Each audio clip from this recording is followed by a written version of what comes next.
अच्छा, ये क्या पता इन फंड मैनेजर्स को कि जो कि ये लोग जो है अपने फंड्स का टोटल, जो सपोज करो अगर हमारा equity fund, equity mutual fund अगर का एयूएम 32 लाख करोड़ का है, तो उसमें से अभी भी 7% ये लोग कैश इन हैंड रखे हैं। और पराग म्यूचुअल फंड्स का अगर आप रिपोर्ट देखोगे तो ये लोग 25% इन हैंड कैश रखा है, इन्होंने इन्वेस्ट नहीं किया है।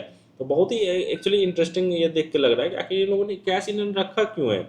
तो इसके बहुत सारे रीजंस निकल के आ रहे हैं। कोई कह रहा है कि जो जियो पॉलिटिकल रीजन है, कोई कह रहा है कि कोविड के केसेस फिर से आ रहे हैं इसीलिए ये लोग कैश को इन हैंड करके रखे हुए हैं। लेकिन अपार्ट फ्रॉम दिस देखो, दो रीजंस तो ये दो तीन रीजंस हैं। अपार्ट फ्रॉम दिस एक रिपोर्ट जो मैंने एनालाइज किया है, जो मैं इस वीडियो को बनाने से पहले जब मैं इस मतलब पढ़ रहा था कि आखिर ऐसा ये लोग कर क्यों रहे हैं।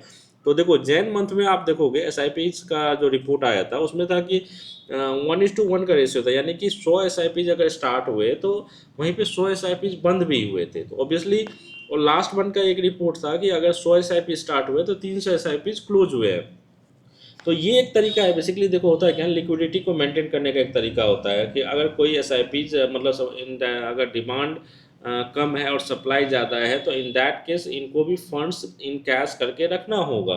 तभी ये लोग कस्टमर को, अगर सपोज करो कोई क्लोज करवा रहा है अपना एस तो उसको फिर फंड्स भी तो देने होते हैं। इसलिए लिक्विडिटी मेंटेन करने के लिए इन लोगों ने अभी कैश इन हैंड रखा है। बाकी आप लोग कमेंट सेक्शन में बताइए कि और भी अगर कोई रीजन है तो आप लोग मुझे कमेंट सेक्शन में बता सकते हो। धन्यवाद।